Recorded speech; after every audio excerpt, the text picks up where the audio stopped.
Welcome to वेटश्री classes. तो आज के सेशन में हम डिस्कस करने वाले हैं आपके प्रीवियस ईयर क्वेश्चंस को। तो टीचिंग एप्टीट्यूड के कुछ प्रीवियस ईयर क्वेश्चंस हम यहाँ पर डिस्कस करना स्टार्ट करते हैं। अगर आप हमारे डीएलएड के कोर्स को अवेल करना चाहते हैं, जो हमारा एमसीक्यू का बैच चल रहा है, अगर आप उससे अटेंड करना चाहते हैं तो आप हमारी वेटश्री क्लासेस ऐप को डाउनलोड कर सकते हैं गूगल प्ले स्टोर से। चलिए स्टार्ट करते हैं अपना आज का सेशन। तो देखिए, टीचिंग एप्टीट्यूड के हम 25 क्वेश्चन डिस्कस करेंगे। पहला क्वेश्चन है आपका, यदि विद्यार्थी यह ना समझे कि कक्षा में क्या पढ़ाया गया है तो शिक्षक क्या अनुभव करेगा? भारी उबा हुआ, उसे दूसरे तरीके से समझाना चाहिए, वह व्यर्थ समय नष्ट कर रहा है, विद्यार्थियों के लिए अफसोस। तो इसमें सही ऑप्शन क्या होगा? उसे दूसरे तरीके से समझाना चाहिए। शिक्षक द्वारा दिए जाने वाले गृह कार्य की मात्रा एवं प्रकार का निर्धारण करना चाहिए। छात्रों के मतों द्वारा, विषय वस्तु की जटिलता द्वारा, गृह कार्य से उत्पन्न होने वाले अधिगम द्वारा या कक्षा के कालांश द्वारा। तो देखिए, जो होमवर्क हम देते हैं बच्चों को, हम एक पर्टिकुलर तरीके की लर्निंग बच्चे के अंदर लाना चाहते हैं, उसके लिए देते हैं। तो यहाँ पर गृह कार्य कैसा देना चाहिए, कितना देना चाहिए, किस पर डिपेंड करेगा? गृह कार्य से उत्पन्न होने वाले अधिगम के द्वारा। शिक्षा के क्षेत्र में ली जाने वाली परीक्षा से हम जान सकते हैं कि विद्यार्थी कितना बुद्धिमान है। अध्यापक द्वारा पढ़ाया गया संबोध विद्यार्थी किस प्रकार प्रस्तुत करता है। विद्यार्थी पूर्व वर्ष में किए गए कार्य का कितना भाग याद कर सकता है। विद्यार्थी का शैक्षिक विकास सही दिशा में हो रहा है अथवा नहीं। तो देखिए, अगर हम आकलन मूल्यांकन किसी तरह का परीक्षण करते हैं तो हम देखते हैं कि बच्चा जो है सही तरीके से सीख रहा है या नहीं। तो यहाँ पर डी ऑप्शन करेक्ट है, विद्यार्थी का शैक्षिक विकास सही दिशा में हो रहा है अथवा नहीं। नेक्स्ट क्वेश्चन है, जो अध्यापक कक्षा अध्यापन में उत्साही होते हैं उनमें प्रायः विषयों की प्रवीणता का अभाव होता है, जो उनके उत्साह के नीचे छुपा रहता है। वे छात्रों का ध्यान खींचने के लिए केवल नाटकीय रूप दे देते हैं। वे अपने छात्रों का अध्यापन अधिगम की प्रक्रिया के अंतर्गत कर लेते हैं या उनमें उपरोक्त सभी बातें होती हैं। तो देखिए, इसमें सी ऑप्शन आपका करेक्ट है। अगर एक अध्यापक जो है वो कक्षा अध्यापन के समय उत्साही रहेगा तो वो क्या करेगा? टीचिंग लर्निंग प्रोसेस के दौरान बच्चों को भी उसमें इन्वॉल्व कर लेगा।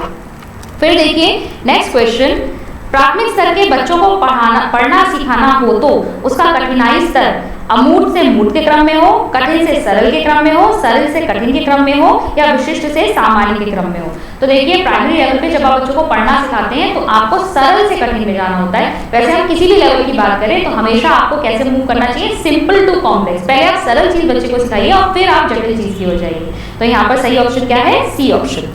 नेक्स्ट क्वेश्चन है, सीखने सिखाने के दौरान किए गए आकलन से शिक्षक को किसी विषय में बच्चे की केवल क्षमताओं की पहचान करने में सहायता मिलती है, क्षमताओं और सीखने में कमी की पहचान करने में सहायता मिलती है, सीखने में कमी की पहचान करने में सहायता मिलती है या पाठ को याद करने की क्षमता का पता चलता है। तो देखिए, सीखने सिखाने के दौरान जो हम असेसमेंट या आकलन करते हैं उससे एक तो हमें बच्चों की क्षमताओं का पता चलता है और सीखने में कहाँ कमी रह रही है, कहाँ पे लर्निंग गैप रह रहा है, उसका भी हमको पता चलता है।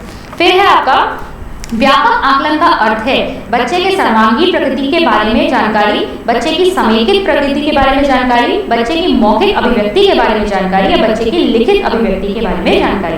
तो देखिए, व्यापक आकलन का मतलब है हम ओवरऑल डेवलपमेंट बच्चे का देख रहे हैं। तो यहाँ पर बच्चे के सर्वांगीण प्रकृति के बारे में जानकारी होगा ऑप्शन। बाल केंद्रित शिक्षा का अर्थ है बच्चों को खेल विधि द्वारा पढ़ाया जाए, बच्चों के अनुभव, उनके स्वरों और उनकी सक्रिय सहभागिता को प्राथमिकता देना, बच्चों को आकर्षक पुस्तकों से पढ़ाया जाए या बच्चों को स्नेह और मृदु भाषा में पढ़ाया जाए। तो बाल केंद्रित शिक्षा का अर्थ ये होता है कि हम हर चीज बच्चों के अकॉर्डिंग करें, बच्चे को सेंटर में रखकर उसके मनोविज्ञान के अनुसार हम उसे शिक्षा प्रदान करें। तो यहाँ बच्चों के अनुभवों, उनके स्वरों और उनकी सक्रिय सहभागिता जो है वो इंपॉर्टेंट है। तो बी ऑप्शन यहाँ पर करेक्ट ऑप्शन हो जाएगा। नेक्स्ट है आपका, बच्चों में पारस्परिक तुलना कभी नहीं करनी चाहिए क्योंकि पारस्परिक तुलना से बच्चों में हीन भावना जागृत होती है, द्वेष की भावना जागृत होती है, आत्मविश्वास में वृद्धि होती है। सही विकल्प का चयन करना है हमें। यहाँ पर ऑप्शन हमारे पास ये गिवन है। तो देखिए, जब बच्चों की हम तुलना करते हैं तो एक तो बच्चे के अंदर हीन भावना आ जाती है और दूसरा द्वेष की भावना, बच्चा दूसरे से चिढ़ने भी लगता है, ये हो जाता है। आत्मविश्वास में वृद्धि नहीं होती, कॉन्फिडेंस नहीं बढ़ेगा बच्चों की कंपैरिजन करने से। तो यहाँ पे 1 और 2 सही होगा, यानी आपका ऑप्शन कौन सा सही है? ए ऑप्शन सही है। नेक्स्ट क्वेश्चन है, एक सृजनात्मक बच्चे की विशेषताएं हैं। तो एक क्रिएटिव जो चाइल्ड होता है उसकी क्या विशेषताएं हैं? विचार और कार्य में मौलिकता का प्रदर्शन, समस्याओं के प्रति उच्च स्तर की संवेदना, सोचने विचारने का नवाचारी तरीका। और यहाँ पे आपके ऑप्शंस गिवन हैं और यहाँ पर आप देखेंगे कि क्रिएटिविटी में ये आपके सभी चीजें जो हैं नजर आती है आपको। अगर क्रिएटिव बच्चे की बात करें, विचार और कार्यों में मौलिकता, एकदम न्यूनेस देखने को मिलेगी, सोचने विचारने के नए तरीके होते हैं, समस्याओं के प्रति जो है उच्च तरह की संवेदना होती है, प्रॉब्लम्स को सॉल्व करने बैठ जाता है बच्चा। तो 1, 2, 3 दोनों ही होगा, तो डी ऑप्शन करेक्ट है। नेक्स्ट है, कक्ष में बच्चों की धारण दर बनाए रखने के लिए जरूरी है कि शिक्षक बच्चों को कक्षा में रोज आने के लिए कहे, कक्षा में उपस्थित न होने वाले विद्यार्थियों को दंड देना, कक्षा में नियमित रूप से एवं बच्चों की रुचि के अनुरूप शिक्षण कराना, या जो बच्चे कक्षा में नियमित उपस्थित हो उन्हें ही अभिप्रेरित करना। तो देखिए, अगर हमें कक्षा में ज्यादा से ज्यादा अटेंशन चाहिए बच्चों का, यानी बच्चे ज्यादा से ज्यादा आपकी क्लास अटेंड करें, मिस ना करें, इसके लिए हमें क्या करना चाहिए, बहुत ही रुचिकर ढंग से पढ़ाना चाहिए। तो यहाँ पर सी ऑप्शन आपका करेक्ट ऑप्शन हो जाएगा। नेक्स्ट है आपका, वही व्यक्ति अच्छा शिक्षक बन सकता है जिसका अच्छा एकेडमिक रिकॉर्ड हो, जो बच्चों को नियंत्रित कर सके, उसकी शिक्षण में रुचि हो और वह अपने विषय में पारंगत हो, अपने विषय में पारंगत होने के साथ साथ बच्चों को अनुशासित रख सके। तो देखिए, एक सफल शिक्षक क्या होगा, वो अपने विषय में पारंगत तो होगा ही होगा, साथ ही साथ वो बच्चों को डिसिप्लिन में भी रखेगा। नेक्स्ट है आपका, कक्ष में जरूरी है कि शिक्षक हमेशा आईसीटी का प्रयोग करे, कक्षा में बच्चों को प्रश्न करने के अवसर दें, विषय को मौखिक एवं लिखित रूप से बढ़ाएं, रोज कक्षा में आए। तो देखिए, जब आप कक्ष में होते हैं तो शिक्षक के लिए बहुत जरूरी है कि बच्चों को भी टीचिंग लर्निंग प्रोसेस में इन्वॉल्व करें, इसलिए सही ऑप्शन है कि कक्षा में बच्चों को प्रश्न करने के अवसर दें। ठीक है, बच्चे भी उसे क्वेश्चन कर सके जिनके वो उत्तर दें। मौखिक प्रश्न पूछकर हम बच्चों की किन किन क्षमताओं को जान सकते हैं। ठीक है, तो ओरल क्वेश्चन जब आप पूछते हैं तो आप बच्चों की कौन सी एबिलिटीज को चेक कर रहे हैं। सुनने व दोहराने की क्षमता, सुनने दोहराने व निर्देशों को समझने व उनके अनुसार कार्य करने की क्षमता, सही उत्तर बताने की क्षमता व याद किए हुए को जानने की क्षमता, सही उत्तर बताने और सुनने बोलने की क्षमता। तो देखिए, जब आप ओरली बच्चों से कुछ क्वेश्चंस करते हैं, कुछ पूछते हैं, तो आप क्या देख रहे हैं, बच्चा सुन रहा है, बच्चा दोहराता है उसे, और साथ ही साथ आप देख रहे हैं कि बच्चा आपके इंस्ट्रक्शंस को ठीक से फॉलो कर रहा है या नहीं। तो यहाँ पे बी ऑप्शन करेक्ट ऑप्शन है। नेक्स्ट है आपका, यदि आपको पता चलता है कि आपकी कक्षा में कोई बच्चा अल्प दृष्टि बाधित है तो निम्नलिखित में से कौन सा तरीका सबसे अच्छा है। ठीक है, यानी मतलब कम दिखाई देता है उस बच्चे को, उसको श्यामपट्ट के नजदीक बिठाएंगे, उसको प्रतिभावान बच्चों के बीच बिठाएंगे, जहां वह रोज बैठता है वहीं बैठने देंगे, या उसको श्यामपट्ट के नजदीक बिठाएंगे और श्यामपट्ट पर बड़े बड़े अक्षरों का प्रयोग करेंगे। तो उस बच्चे को अगर कम दिखाई देता है तो आपका सही ऑप्शन होगा कि आप उसको एक तो ब्लैक बोर्ड के नजदीक बिठाएंगे और साथ ही साथ ब्लैक बोर्ड पे बड़े बड़े अल्फाबेट्स में आप लिखेंगे। बच्चों में विकास के विभिन्न पहलुओं की समझ एक शिक्षक के लिए आवश्यक है, क्योंकि इससे शिक्षक को बच्चों की व्यक्तिगत भिन्नता के अनुरूप कक्षा शिक्षण करने में सहायता मिलेगी, शिक्षक को बच्चों को समझने में सहायता मिलेगी, ए व बी दोनों या केवल ए। तो देखिए, अगर विभिन्न पहलुओं को हम समझेंगे तो हम प्रत्येक इंडिविजुअली हर बच्चे को भी समझ सकते हैं और इंडिविजुअल डिफरेंसेस को यानी विभिन्नताओं को भी समझ सकते हैं। तो ए और बी दोनों हो जाएगा इसका। नेक्स्ट है आपका, निम्नलिखित में से एक स्व अभिप्रेरित बच्चे के लक्षण हैं। वो हर कार्य को करने में उत्साहित है, कार्य करते समय उस श्रेणी की ऊर्जा प्रदर्शित करता है, डांट के भय से कार्य करता है। तो देखिए, ये आपकी कैरेक्टरिस्टिक्स और यहाँ आपके ऑप्शंस दिए हैं। तो एक स्व अभिप्रेरित यानी सेल्फ मोटिवेटेड अगर चाइल्ड है तो उसका हर कार्य में आपको उत्साह नजर आएगा और साथ ही साथ कार्य करते समय उसके अंदर एक हाई एंजाइटी और एनर्जी लेवल आपको दिखाई देगा। तो 1 व 2 होंगे इसके, यानी बी ऑप्शन। फिर है आपका नेक्स्ट क्वेश्चन, आकलन का क्या उद्देश्य होना चाहिए। ठीक है, तो असेसमेंट का क्या आपका ऑब्जेक्टिव होना चाहिए। विद्यार्थियों को नई कक्षा में प्रवेश देना, बच्चों की उपलब्धि स्तर को जांचना, सीखने के दौरान कमियों की पहचान व निराकरण, बच्चों ने कितना प्रतिशत प्रश्न पत्र सही किया यह देखना। तो देखिए, जो आप असेसमेंट करते हैं वो आप किससे करते हैं, आप ये चेक करने की कोशिश करते हैं कि बच्चों को जो आप लर्निंग करवा रहे हैं उसमें कोई कमी तो नहीं रह गई, कहीं पे कोई गैप तो नहीं है, ऐसा कोई टॉपिक तो नहीं है जो बच्चों को समझ में नहीं आया, और फिर उसी के अनुसार उसका निराकरण करते हैं।